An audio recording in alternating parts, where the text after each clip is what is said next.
Well, most people, number one, they get up in the morning and the first thing they do is they think about the problems in their life. And those problems are memories from the past. Mm-hmm. So the moment they think about the problems, they're thinking in the past, right? Every one of those problems has an emotion attached to them. So they start feeling unhappy or unworthy or whatever. And how you think and how you feel is your state of being. So most people's entire state of being is in the past when they start the day.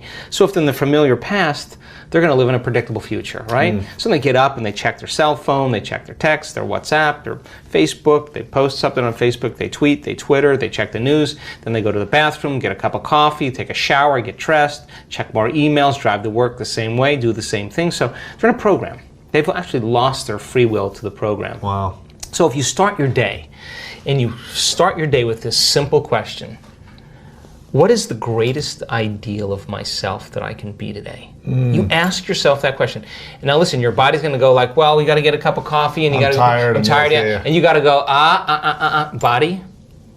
You're not the mind. I'm the mind right now. You're going to sit here. I'm going to feed you. You're going to get your coffee. You're going to do all those things. But right now, this is my time. You're going to obey me, right?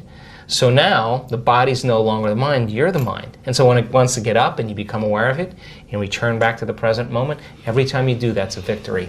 Wow. And you're changing some aspect of yourself. So then ask yourself, I do this all the time, write down 4 thoughts that you're going to stay conscious of the whole day. I can't, it's too hard. You'd be surprised the moment you become conscious of what those thoughts are, how unconscious you've been to them all day, right. For weeks on end. Write down what you speak, how you speak, 4 things you want to change, how you act. How do you act? Do you complain? Do you blame? Do you make excuses? You feel sorry for yourself? That's a victim consciousness. What emotions do you live by? Is it possible that you're so used to living by guilt you don't even know it's guilt, it just feels like you? Do you allow your energy to drop? Become conscious of those states of mind and body and review them and say, this is the old self. Then say, what thoughts do I want to fire and wire in my brain? And start firing and wiring and start feeling it. What behaviors will I demonstrate today? What choices will I make? One day, one lifetime. And just like you did, rehearse them. Rehearse the whole entire thing. Yeah. Begin to install the neurological hardware in your brain. And if you keep installing it, the hardware is going to become a software program and you're going to start thinking and acting that way. And then here's the tough part. Can you teach your body emotionally what your future is going to feel like before it's made manifest? And don't get up until you feel that way. Now, practice that for a few days, and then see if you can stay in that state and watch all of a sudden all those weird doors start opening for you. Synchronicities, whatever they are. Number 2, take a time at the end of your day, before you lay down, and give thanks for your life and feel gratitude. And really teach your body what it feels like. The emotional signature of gratitude. When gratitude means you're getting something. If I give you something that's of value, you would say thank you because you would feel it, right? So when you're receiving, you're giving thanks. So gratitude is the ultimate state of receiving. So then people only accept, believe, and surrender to the thoughts equal to their emotional state. Right. So if you're in a state of gratitude, every thought's going to make it right down into your body. If you're saying, I'm healthy, I'm healthy, I'm healthy, I'm wealthy, I'm wealthy, I'm wealthy, and your body's programmed in negativity, it's saying, no, you're not, no, you're not, no, you're not. That thought's going to stop right here. So as you elevate your state, there are about 1,200 different chemical reactions that go on in the body that begin to restore and repair the body in a state of gratitude. And so we've done the research to prove that. 10 minutes, and just feel it with all of your heart. That's it. Wow. Third thing, and very important, take time, whenever it is, sit down, close your eyes, and begin to just open your awareness to the space around you and just sense it and pay attention to it and become more aware of it. The act of opening your awareness begins to reduce the stress hormones and creates more coherent brainwave states. And I'm doing it right now. And it's just a practice. Yeah. It's just a practice. And the more you do it, the better you get at it. Wow. Well, I mean, it's not that there's questions that I still haven't answered. It's just that I'm always changing my answers. Because I'm not, I mean, even my definition of surrender, just from 6 months ago, is not even close to the same definition that I have today. What's the definition now? Well, surrender, man, is just greater degrees of letting go and trusting. Everything. I just like when my world is going sideways and my staff is just freaking out, I'm always like, oh, I'm just going to let go. I'm not going to control anything. They're like, what? The ship is sinking. I'm like, yeah, but I got to go against the chemicals and I got to trust. Because if you're going to stress in that moment and have anxiety, you're going to create more of that. Oh, you're going to make things worse. So I just let go all the way. And you got to lay down the very thing you used your whole life to get what you want for something greater to occur. And that's not one bite. That's not one leap. Mm-hmm. It's a practice. And so letting go a little bit more and trusting. If you over-surrender, that's lazy and lethargic. Right. If you over-intend, that's trying and forcing. Mm. So there's this razor's edge between intention and surrender, right? Wow. You got to be able to you got to take action. Right, yeah, right. And surrender. Right. But you don't want to get in the way, right? Yeah. So, and that's a lot of trial and error, but you figure it out, right? Wow. Yeah. And now what we're doing is we're doing this whole nother level. We're doing two really cool things. One is a challenge activity.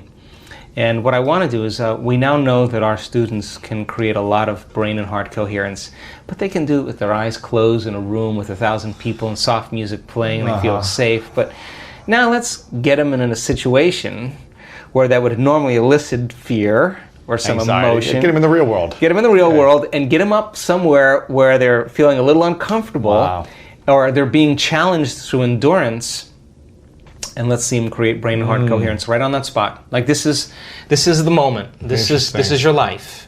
Like you got to be able to do this right now. You can't say I can't. It's too hard. I can't do this. I'll start tomorrow. I don't want to. That's not the moment. That's what you do in your life. Let's put you there. And instead of just white knuckling and pushing through, let's get really conscious. Surrender. Let's get really present. Yeah. Let's create that heart and brain coherence and let's work it. And then make the move when you're in that state. Rhythm through that resistance. Create that kind of coherence. And I was just at the Heart Math Institute, who we partner with, and we were Doc Childre, the guy that created Heart Math. He said it's all about rhythm through resistance. It's about that ability to create that kind of internal order when there's chaos going on around you. So what's the relevance of that? A person who's going through a challenge activity that's a huge obstacle course, and they have the belief that they have a spinal cord injury or they have MS or Parkinson's disease, and they never try anything in their life, and we got them up there. And there's people rooting for them, and they're in that state, and they're in that heart coherence, and they go through that whole course, and they've overcome it. They're going to walk back in their life, and whatever challenges that they have, they're going to be like, this is nothing. Yeah. I've just reset the scale. So. And the other thing is that people move past where they normally can go. There's a liberation of energy. And that's available energy that just needs to be organized. So then they start organizing that energy, then they're doing magic. The other thing we're working on is non-local healing, what we call the cage. We get a person to lay down with a health condition. We get 8 people around them. We teach them about energetic coherence. We talk to them about the science that it's not matter that emits a field. It's the field that creates matter. Change the field, you change matter. We give them the science and the understanding, and then we let them go. And we have seen people, all kinds of healings take place in 10 minutes. Like, how do you explain that? How do you explain a person laying there who isn't even being touched, and their entire body is moving in all these different directions with energy? It's incredible. So I want to develop that. Why? I want to get so good at that, Louis, that 50% of those people that are laying down get up healed. We're going to walk into a city when we do a week-long event. We're going to call the Children's Hospital. We're going to say, send those kids with cancer down. We're going to change futures, right? And man, you talk about opening your heart, but if you think you open your heart, but when you get an opportunity to give, and these people have been working all week long. When it comes time to heal, they're not saying, "Oh, my back hurts." They're not saying, "How long is this going to go? Right. Am I doing it right?" Transform someone's life. Yeah. They left those attitudes on Monday. Yeah. This is Friday. This is Saturday. Sure. They're hooked. They've been connecting to the field all week long. They're not in their analytical mind. They're beyond their body. They know how to get beyond their environment. They know how to get beyond time. So when it comes time to execute, they've been practicing all week. They've been in a camp. They've been practicing. So Wow. so you get a group of people doing that together, and all of a sudden the energy. We've measured the energy of the room, and the energy of the room always goes up. Wow. It just goes up, and that's available energy to heal. That's available energy to do the mystical. So I just want to get consistent. And I want to get really good at it. And it's not about me. You're not good at it yet? We were making great changes, in like unbelievable changes in people's health. But before I step out into the world and say, let's go to the Children's Hospital in Toronto, and let's call up the oncologist there and say, hey, we'll never touch the kids. Right. We'll just lay them down. Just want to hang out? Yeah. It'll just be a half an hour. They'll just be laying on the ground, and then we'll be done. And develop a relationship. I want to be good enough that when we do it, that we're going to execute an outcome. Yeah, there you go. And that way we're beyond reproach. It's no longer a bunch of spiritualists doing this. There's a science behind it, and we now know it. Right? Thousands of cases or et cetera. Yeah, we've got tons of cases now. Yeah, exactly. But I don't know the statistics. We're going to start doing the statistics now, and we're going to start tracking those changes. Cool. So then I can say, without a shadow of a doubt, yeah, we're at 30%. On the last 3 events, we had 30% remission. Not just like it goes away for a little bit, but it goes away and stays away. That's cool. And some people go into the healing, they get in the cage for their knee problems, and they come out hearing better. That just happened to a guy the other day.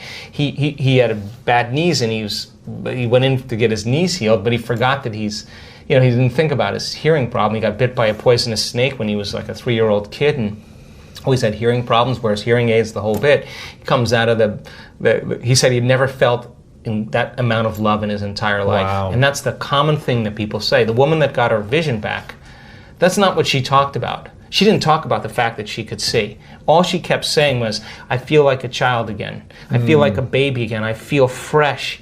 I feel like I'm newborn. I feel clean. She kept talking about how she felt.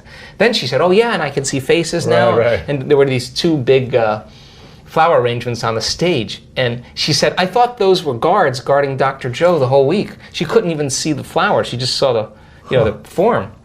And she goes, I can see the flowers now. But the first thing was how they felt. And he, the same way, he said, I was sobbing. I never felt so much love in my life. It wasn't like I was trying to feel it. It just happened. And he said, and I got up, and all of a sudden I could hear Dr. Joe talking without my hearing aids. And I just kind of like, my knees were a little better, but my hearing's a lot better, So you never know, right? That's you never amazing. know. Shoot.